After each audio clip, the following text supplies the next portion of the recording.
Hey everybody, it's Pete, and we're doing the review for The Room, but Andres just left the room. Where did he go? Alright, well, I guess I have to start this all by myself, so, alright, The Room. I did not hit her. It's not true. It's bullshit. I did not hit her. I did not. Oh, hi, Pete. Oh, that's just wonderful. Hello, people of the internet. This is KaijuNoir, and that was my tribute to RiffTrax tribute to one of the most infamous scenes from one of the most infamous films made within the last 20 years, Tommy Wiseau's The Room, considered to be the modern day Plan 9 from outer space, one of the greatest bad movies ever made. The classic So Bad It's Good. And Pete and I watched it just last week. We went to see the RiffTrax live event that occurred recently as part of the Fathom events that take place in certain theaters. I'm not sure if it's just AMC or if it's at other theater chains. I think it's just like theater chains in general. And we want to give you our thoughts on both The Room and the RiffTrax live experience. Now, for those of you who don't know what RiffTrax is, basically there's this television show from the 80s and 90s called Mystery Science Theater 3000, and basically it was about a guy and two robots. They watch bad movies and they make hilarious commentary over it with a little bit of story thrown in between like the clips of the movie as they watch it. And so after the show was over, the guys, those brilliant comedians, were still in touch with each other, and they kind of made RiffTrax, where they do modern comedic commentaries for all kinds of films, both new and old. And every so often, they do a live performance in front of a large audience. And they record those sessions, and they put it up on the big screen all over the nation for a limited time. And so for RiffTrax Live 2015, Pete and I went to see The Room at our not local theater, because Definitely not local. Definitely not local. That AMC is pretty low quality, to say the least. But for us, we went to a slightly farther, a theater, an AMC theater that was slightly farther away, where we got to see The Room, and it was really interesting to see go to a film with other film buffs that have that same taste in the So Bad It's Good experience, and other people who enjoy the whole let's watch funny commentary and laugh at it, laugh at people who are laughing The Room. Oh yeah, you could tell from the start, the crowd coming in, not your average movie going crowd. I loved it. No, this wasn't like your average Joe and his wife and his annoying kids who do nothing but be like the worst people possible in a movie theater. No, these were like actual people who have respect for like the theater going experience. And funny enough, we saw one guy cosplay as Tommy Wiseau. And as soon as he passed by, everyone's like, "Woo, Tommy Wiseau!" And he's running across the screen at the bottom row. He's holding a football in his hands. He's like, "Yeah!" It was wonderful. Just going there, it was a wonderful time. It was great. And this was your very first RiffTrax live event, right? Yes. Yeah, absolutely. Are you familiar with MST3K at all, or RiffTrax beforehand? I've heard of Mr. Science Theater. I've never seen it myself, so getting a chance to see them like this was definitely interesting. I might go back and watch them. I mean, that's all that kind of stuff was on Netflix. I don't know if it still is, but I'm sure it's available somewhere. Even still, there are a lot of episodes on YouTube and DVD. I have known of MST3K for quite a while. It was the Gamma episodes that introduced me to them. Unfortunately, I did not see them when they were on television, but I did afterwards. It was through Gamma that I actually learned of MST3K, and I watched several episodes here and there. Not enough to. I say it's easily one of my favorite television shows, despite me not watching that many shows. Because for MST3K, that is a TV series that requires, you can't really binge watch it like you can with Breaking Bad, considering every episode is a feature length presentation. Even I know that. Yeah, no. Yeah, and so as for RiffTrax, I haven't had enough experience with them with that whole business, but I did see RiffTrax live for Godzilla '98. I saw that last year with Tony. We did make a video of it back then because I kind of wanted to do whatever I want to do Godzilla a proper review for Godzilla '98 later down the road. But for here, it's like I feel like I don't think I can ever get a chance to talk about The Room. So, and it was such an interesting experience for us. I really want to make this video. Yeah, it's kind of it's you finally have the right chance to talk about the room, basically. Yeah, and I just want to say before the show even started, when the show started, it has really cool animation. I think it was done by the same guy who did the Saturday Morning Watchmen cartoon shorts, and afterwards they did a commentary on I guess what you can call it, an instructional video. Yes, about paper boats, was it? Yeah, baking boats out of like styrofoam and wood and walnut shells, and a whole I guess like tubes and plastic, and just throughout the whole thing the guys were just making fun of the fact that they were playing with these kids from like the 50s were essentially playing with garbage. Yeah, at first I was like, what the heck are we watching? It got to me at first, but yeah, it was weird. And so then we got to see the room, and so let's actually talk about the movie itself now. For those of you who don't know about what exactly The Room is... Who are you? The Room was a movie made in 2003. And it was written, directed, and produced, and starred... by the amazing, prolific, AAA star, fucking fantastic Phasmagoria writer known as Tommy Wiseau. The greatest artiste of our time. He truly is a thespian. He knows what true art is. And no one else does, apparently. He is this generation's James Dean. But in all honesty, this guy is a complete nut job. He is delusional in every way, shape, and form. And it's unfortunate that it's not a joke or a persona. It's him. It's just him. He is a living cartoon character. Nobody knows much about him. Nobody knows where he's from. Nobody knows where he gets his insane amount of cash that he used to produce this movie. All that we know really about the movie, about himself, comes from like secondhand accounts, especially from his co-star and close friend Greg Sestero, who recently wrote a book about his experience with Tommy and The Room called The Disaster Artist, My Life Inside the Room. I've been reading the book. I'm halfway done at this point, and it's a fantastic read. It's just knowing the background to this movie and knowing how much of a pain in the ass Tommy Wiseau was during production, and how amateur he was at making the movie, and how many mistakes he made, how many thousands of dollars he wasted just to do something that didn't add to the movie at all whatsoever. And the poor people he was like just verbally abusing all the time. It's the fact that the movie looks as good as it does it's a miracle in and of itself. You know, it's funny. You showed me the first couple minutes of the audiobook, and now all I want to do is get an audiobook and just listen to the whole thing myself. Yeah. It's great. If you want to know about you want to read the audiobook, go to audible.com/KaijuNoir. No, just kidding. Audible is not sponsoring me. Not yet. Not yet. But in the meantime, go to audible.com/whoever is advertising. Actually, Audible. Pretty much everyone is. Can we say something about that? I swear, I don't. It's always bothered me that people advertise like, if you go Netflix.com/this or Audible.com/this, and then you get the free trial regardless of who you go with. They usually offer a free trial. Yeah. Sometimes it's an extended trial, but it's rarely the case. I never understand why they always pitch it as, through me. Because then that's their sponsorship. That's how they get money and food on the table. I get that, but they make it sound like if you don't go through me, you will have to pay for right. You won't get a free trial. It's always been something that's always bothered me. But then again, you only get one book.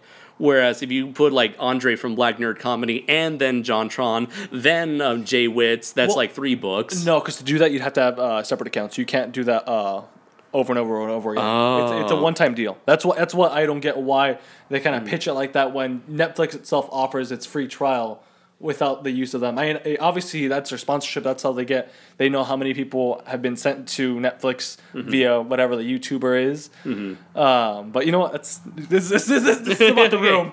All right. Yes. Okay. So yeah, there is a chance hundreds of people. Not hundreds of people. Who knows? Maybe it is hundreds of people. There are a lot of people out there who are sponsored by Audible.com. You can use them to get the opportunity to listen to an audiobook if you don't have a physical copy of itself. That is The Disaster Artist, My Life Inside the Room by Greg Sestero. very fascinating read and a peek into the life of this weird individual. Or you could also, listen to Console Wars or Masters of Doom. I mean, those are good books too.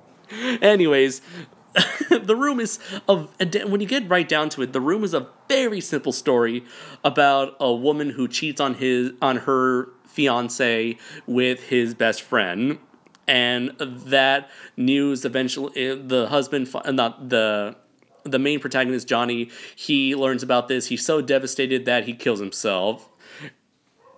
Now I know I just spoiled the entire movie for you right there in just like a couple in a minute, but consider it a service. But the thing is, the story plays only secondary to what you'll truly be enjoying from the movie, and that is Tommy Wiseau himself. I mean, the man. Okay, the fact that to say that the man cannot act is like a true understatement. To quote what the guys from RiffTrax, the MST3K RiffTrax guys mentioned, Tommy Wiseau, he's the kind of person who most likely, to quote them, it's like, Tommy Wiseau, he's a person who had never made a movie before this. You know what, scratch that. He probably never even seen a movie before. He probably never even interacted with another human being before this movie. You would think, honestly. You would think. You would think. And so every single, his script, his writing is just so... It's a complete mess where it's like plot points are brought up only to be dropped for no reason. Characters show up when they are really there to do absolutely nothing. What horrifying sexual scenes. Oh, the sex scenes are so painful. You know what? To watch The Room, I mean, it's one thing to watch The Room with like a group of people, but I feel like you really need to truly enjoy The Room. You're really going to need like the help of quote unquote professionals like the RiffTrax crew, because to watch that and to hear that god awful 90s like pop R&B songs, and to see like the whole, I think you mentioned before, Pete, like the most horrifying thing was just watching Tommy's butt flex. I know. Oh god, he's just clenching his ass cheeks like clench. He's like, oh, please stop. That's disturbing. I think the one of the lines from the RiffTrax line, they were like, oh my god, it's like his whole body is made out of Madonna's arms. Oh god. And that music that always plays when it pans to the city, that instrumental. It's like I guess that's like the main theme of the song, and it plays over and over and over again. And also, there's so many establishing shots of San Francisco, just in case you forgot where the movie takes place in. God. Everything about this movie is just so clunky and awkward that really you gotta give it props to every actor besides Tommy. That's not true. The football play is extremely well done. That's the best rendition of a football I've ever seen in a movie. The best. 5 out of 5. 5 out of 5. 100 out of 100. 10 out of 10. 100 out of 100. Best film.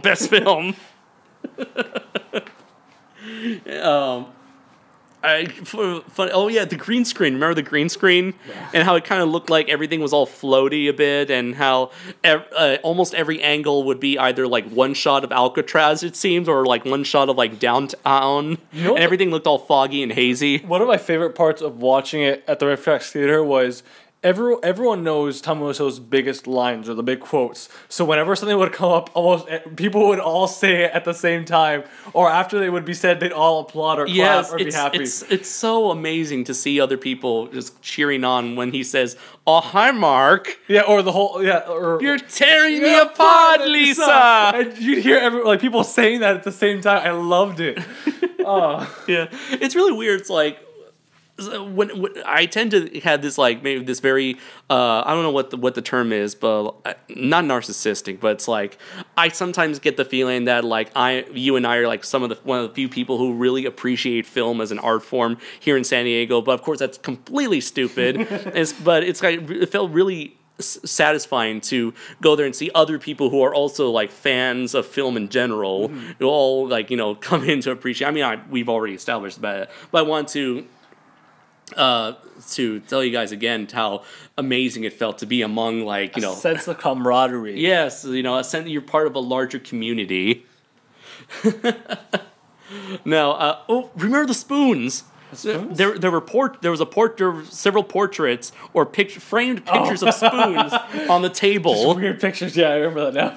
You know, I think from I read from the Disaster Artist book that Tommy just got a lot of furniture from like a thrift store that was on display. Everything that they got and all the furniture that you saw in the room, that stuff that he got off a display. That's terrible. So I guess he just got like, you know how whenever furniture is on display at stores, it's usually just like some generic default picture that's on a frame. I guess he bought it and kept the default picture in it. Couldn't you have at least bought like the frames that come with freaking like the stock family or something? I mean, sure, it might not have been your family, but it's better than a freaking spoon. Yeah. For some reason, I guess apparently there's now this tradition where people just take plastic spoons with them to the room showings and just throw it at the screen. Wait, are you serious? Yeah. What? That didn't happen at our screening though. That's amazing. And Peter the psychiatrist. He's kind of built up as like Johnny's other best friend, Johnny being the character that Tommy Wiseau plays, and so he has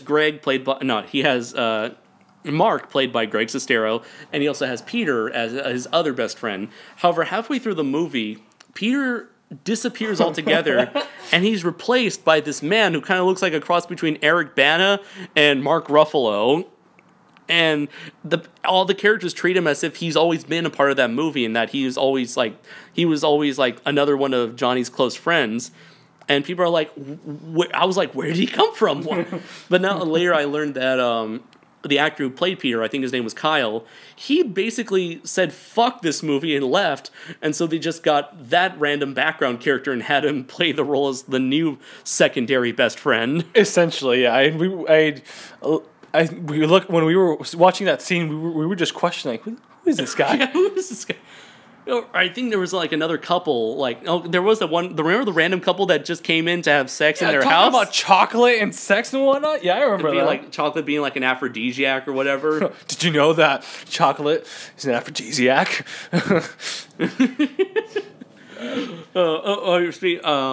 I think there was a running gag that the RiffTrax crew brought up that I just remembered, where it's like, where there was always that scene. There's always that scene where it's like, Mark, he comes in and Lisa, the fiance, is cheating on Johnny. He's like, she's coming on to him. She's all dressed very provocative, coming on to him.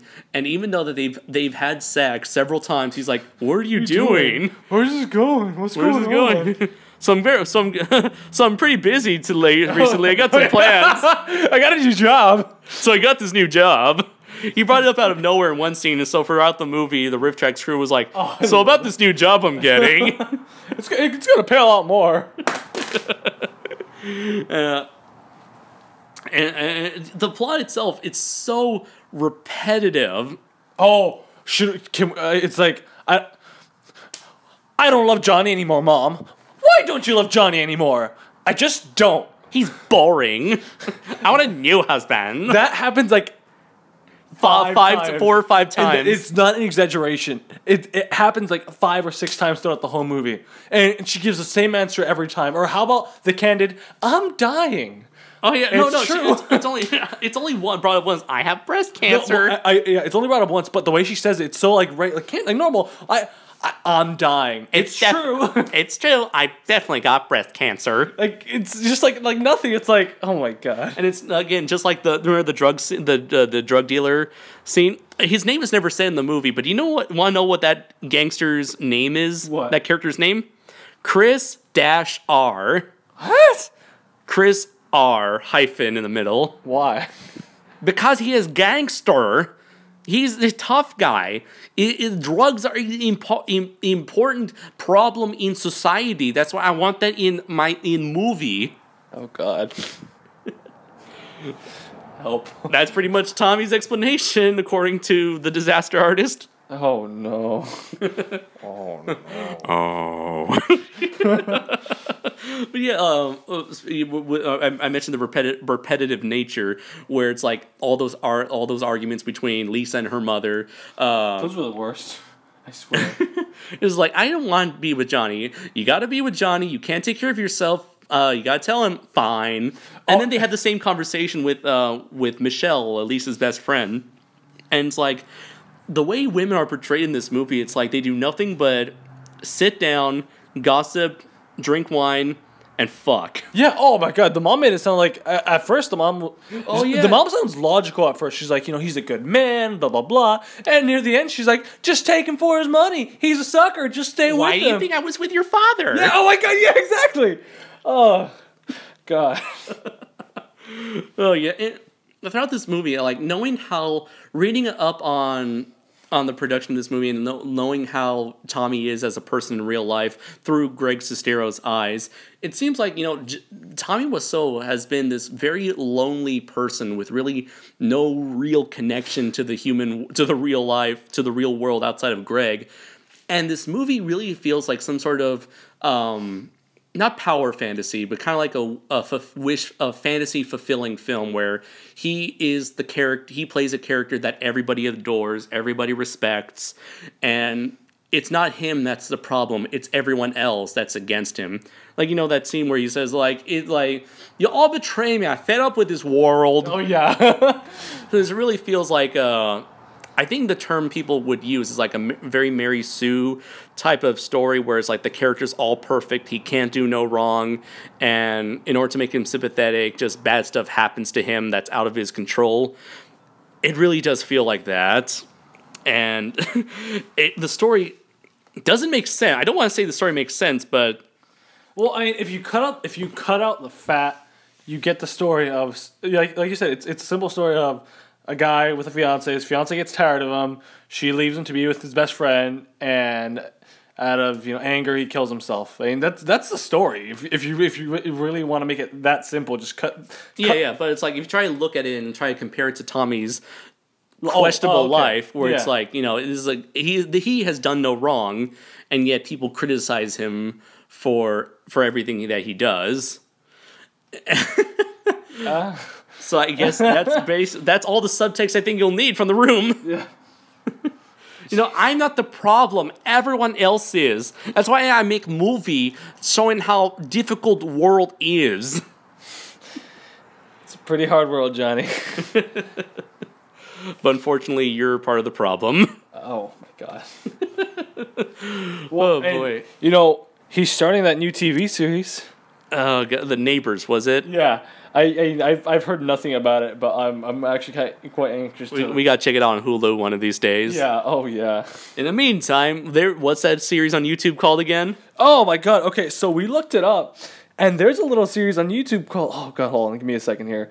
It's so weird, they're like life advice from Tommy Wiseau. Tommy Explains It All. It's an actual YouTube channel. Tommy Explains It All, 4,000 subscribers, and it's actually Tommy Wiseau... Okay, so some of the episode titles. Episode 1, Citizen Kane. Episode 2, How Do You Know When You're in Love? Tommy Wiseau, preach to me. I want to know. Episode 3, Sunrises or Sunsets? We watched that video. It made absolutely no sense. Episode 4, On Acting, Part 1. 3 minutes and 21 seconds. Because if I needed acting advice, I'd go to Tommy Wiseau. Episode 6, What is Comedy? This is the I'll tell you what's comedy. Taking like 5 hours to learn that line that I said at the beginning that it only took me 30 seconds to learn. This is what I want to watch myself, because what does America mean to you? Because apparently Tommy Wiseau is notorious with his nationality and claiming that he's American, but won't reveal where he's from. Where in America he's actually from. Where on this planet he came. Where in this galaxy he came from. He's an anomaly. That's what he is. And God said on the 3,000th day, let there be Tommy. Let there be Tommy Wiseau. Or maybe God got sick and he was like, oh God, this came out wrong. Oh God, I shouldn't have picked today to make him. Oh God. Oh God, I left his face out in the sun too long. The sex scenes are still burned into my mind. They never will leave. Hey, there's female nudity, No. No. He was thumbs downing just now. No amount of female nudity will ever be enough to deal with Tommy Wiseau. The point where he gets up and you can see his ass just sticking out like, hey, look at my ass. Oh no, no. But he's very sexy ass. Not. I don't understand how that actress could have stand to be in the same bed, let alone the same room with Tommy Wiseau. Is there anything else left to say about the room that hasn't already been said by the entire internet? Possible. Well, ladies and gentlemen, that was our thoughts on The Room and the RiffTrax live performance. If you have a chance, please check out the not the live version, but because now that's over, done and over with at the time of this recording. But do check out the pre-recorded version of the RiffTrax commentary of The Room. It's available on their website, or you can probably check it out, find it on YouTube, like RiffTrax The Room best moments. Yeah, if you like this kind of stuff, you definitely want to support it. I mean, these guys are doing great work, and we want to see more stuff like this come out. Yeah, so. like this year, there's going to be Sharknado 2, and what was it, Santa and the Ice Cream Bunny, Yes. and Miami... some kind of Miami thing. Connection, I think that's what it's called. I think we're gonna go watch watch some of them this year. I think this is gonna be our thing that we're gonna do this year. So again, I hope you guys can go out and support this RiffTrax. It's great, it really is. Yeah, definitely. So and as for The Room, I personally would not recommend you watch it unless you have a good commentary or unless you have a really good group of friends. I mean, if you have a bunch of people. If you're going to bring you got to bring your film friends. What I mean by film friends is the people who enjoy bad movies. Like, you dedicate yourselves to this sort of thing. But if you have a bunch of casual friends who are not really movie people... Filthy casuals. Oh, God. No. Noobs. PC Master Race. Like, casual people who are not big movie guys... I wouldn't recommend it for that crowd. I wouldn't recommend watching it alone either. No. I mean, the movie's too long and too repetitive and too boring unless you have like a large group or a great commentary to help out with that. My recommendation is if you can't watch it with commentary, watch it with a group of friends at night because for some reason everything is hilarious at night. True. And if you're the kind, the kind that drinks, then that also helps too. Oh, yeah. Yeah. Oh, God. Can you imagine what Tommy Wiseau might be like on drugs? No, he would never do drugs. Remember, No. I mean, like, you're... He's totally anti-drug. If he were to take drugs, the space-time continuum would rip. And my voice sounds weird. You know what that... No, I was actually referring to the audience on drugs. Oh, no. I think, you probably feel like you were on drugs watching the movie even without them. Yeah, basically. Just quote JonTron again, "Where are my hands?" So yes, those are our thoughts on RiffTrax Live, The Room. We hope you've enjoyed it, and be sure to check out that stuff. And once again, you can stay tuned for more material from me. And let's see, is there going to be anything from you, Pete, this summer? I don't think so. Not this summer. No. Maybe next year. Maybe we might collaborate on some project together. Who knows what the future may have in store us. But in the meantime, you can check me out on Zazabar's channel with the Sons of Sarazawa podcast every 2 weeks.